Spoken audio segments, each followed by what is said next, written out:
Sasagutin umano ng Ateneo de Davao University ang lahat ng gastusin sa pag-aaral ng 6 na kapatid ng yumaong student athlete na si Rene Baterbonia. Kabilang po sa bibigyan daw po ng scholarship ang kuya ni Rene na third-year criminology student, pati na ang 2 kapatid na lalaki sa high school at 3 pa na nasa elementarya.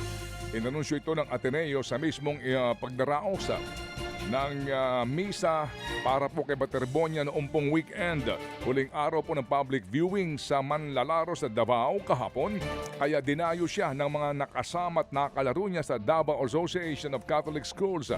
Ngayong umaga ho naman nakatandang iuwi ang mga labing ni Rene sa kanyang hometown sa Talacogon, Agusan del Sur.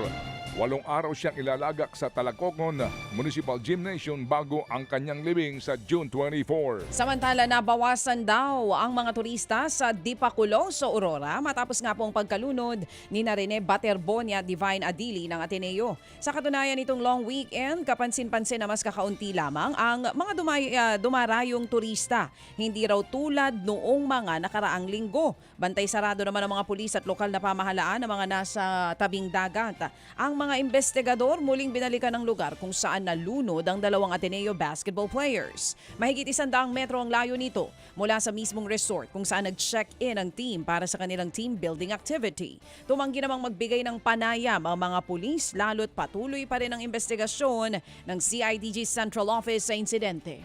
Nilaglag po naman si Ateneo coach Tab Baldwin ang kanyang napapakilalang asawa o misis.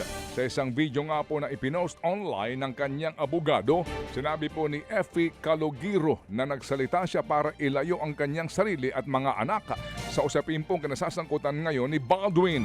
Ayon po sa abogado ni Effie sa panayam po ng News 5, ginawa ito ng kanyang kliyente matapos nga po makatanggap ng mga pambabash. Inilahat pa nito sa video na dati na niyang binalaan ang pamunuan ng Ateneo laban kay Baldwin. Noong 2020 nang iwan umano ni Effie si Baldwin para sa kaligtasan umano ng kanilang mag-iina. Wala dito sa Pilipinas ngayon ang napapakilalang asawa ni Baldwin at kinakatawan siya ng kanyang abogado mula sa New Zealand. Tinatangka pa ho ng News 5 na makuha ang panig ni Baldwin at ng Ateneo de Manila University. Nitong weekend, naglabas po ng video statement ang Ateneo kung saan nagsorry si Baldwin sa pagkamatay ng student athletes na sina Rene Baterbonia at Divine Adili matapos nga pong malunod sa Dipaculao, Aurora.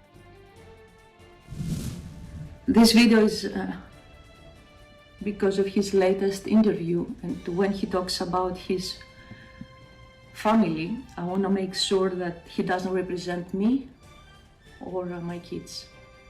The deaths of your kids were not only predictable but preventable.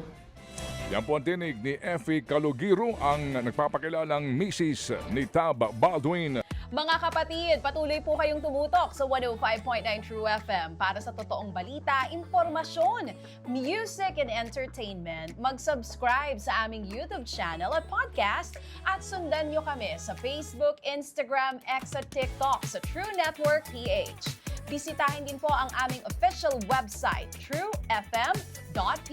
At panoorin din kami sa True TV Signal, Channel 19. Kami po ang 105.9 True FM. Laging true sa'yo, kapatid.